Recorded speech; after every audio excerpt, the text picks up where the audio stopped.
Hi everyone, Chit Chat with me episode 2.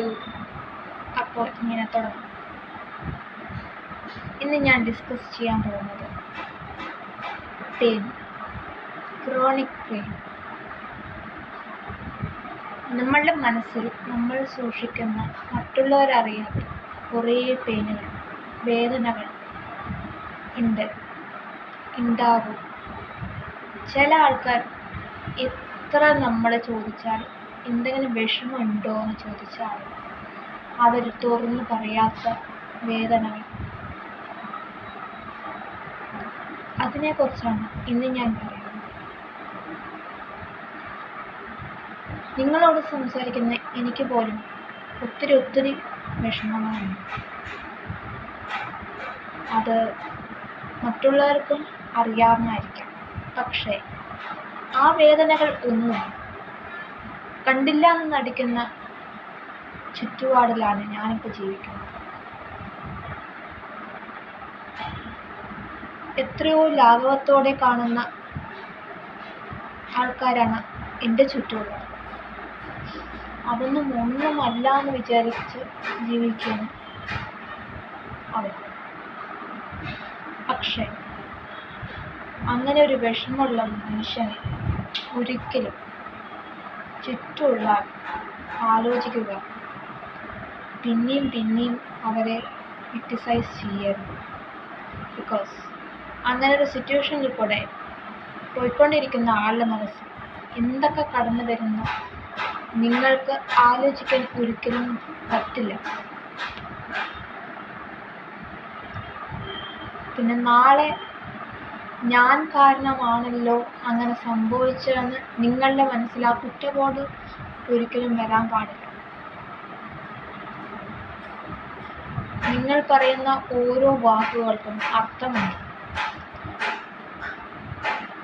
നിങ്ങൾ ഒരു പ്രാവശ്യം ഒരാളെ ഹേർട്ട് ചെയ്ത് പറഞ്ഞു എന്ന് വെച്ചിട്ട് തമാശ രൂപേണ ആണ് പോലും അത് ആ മനുഷ്യൻ്റെ നെഞ്ചിൽ തറയ്ക്കുകയാണ്.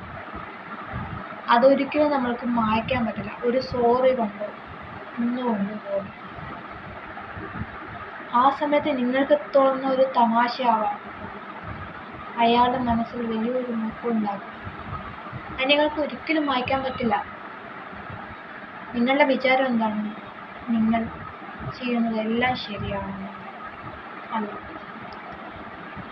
പിന്നെ 1000 സോറി പറഞ്ഞാൽ പോലും ആ മുറിവ് എന്ത് വെച്ചിട്ടാണെങ്കിൽ മായ്ക്കാൻ പറ്റില്ല. സുഹൃത്തെ, നിങ്ങളൊന്ന് ആലോചിക്കും. എത്രയോ വിഷമത്തിൽ കൂടെ കടന്നു പോകുന്ന ഒരു മനുഷ്യനെ നിങ്ങൾ പിന്നെയും മുറിവേൽപ്പിക്കാൻ പാടുന്നു. നിങ്ങൾക്ക് സപ്പോർട്ട് ചെയ്യാൻ പറ്റില്ലേ? വേണ്ട, സപ്പോർട്ട് ചെയ്യേണ്ട, അയാളെ മൈൻഡ് ചെയ്യണ്ട, നിങ്ങൾ ആ വഴിക്ക് വന്നിട്ട് പോവുക. പക്ഷേ നിങ്ങൾ വെറുതെ വന്ന് കുത്തിക്കൊണ്ടിരുന്നു കഴിഞ്ഞാൽ there will be one day അയാൾ തിരിച്ചടിച്ചിരിക്കും. അയാളുടെ മനസ്സിലുള്ള ആ ശക്തി ഉണർന്ന് വന്നു കഴിഞ്ഞാൽ നിങ്ങൾ ജീവനോടെ ഉണ്ടാകില്ല. അയാൾ ഒരു വാക്ക് മതി നിങ്ങളെ ദയിപ്പിക്കാൻ. നിങ്ങളത് ആലോചിക്കുക.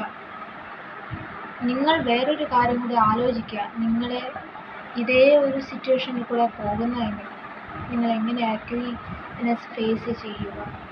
അതേപോലെ നിങ്ങൾ ഇതേ സിറ്റുവേഷനിൽ കൂടെ പോയിക്കഴിഞ്ഞാൽ എന്തായിരിക്കും നിങ്ങളുടെ മാനസികാവസ്ഥ? അതാരും ആലോചിക്കില്ല. പക്ഷെ നിങ്ങൾ മാക്സിമം എല്ലാവരും സപ്പോർട്ട് ചെയ്യാൻ ശ്രമിക്കുക.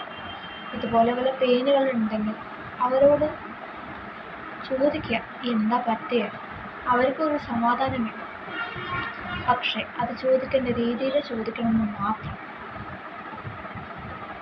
ഒരിക്കലും മറ്റുള്ളവരെ വേദനിപ്പിച്ചുകൊണ്ട് ഒരു പ്രവൃത്തിയും ആവരുത്. നിങ്ങളുടെ സന്തോഷം കണ്ടിട്ട് ഒരാളെ മാനസികമായിട്ട് തളർത്തിയിട്ടാവരുത് നിങ്ങളുടെ വിജയം. സോറി, ഇവിടെ സൗണ്ട് ഡിസ്റ്റർബൻസ് ഉണ്ട്. അത് സോറി.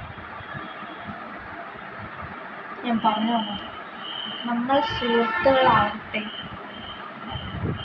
അപരിചിതരാവട്ടെ ഒരിക്കലും മറ്റുള്ളവർക്ക് വേദന ഉണ്ടാക്കുന്നത് ഒന്നും ആവരുത് നമ്മൾ ഒരു സംസാരം പോലും. എന്നാൽ മാത്രമേ നമ്മുടെ ജീവിതത്തിൽ നമുക്ക് വിജയിക്കാൻ പറ്റൂ. Thank you.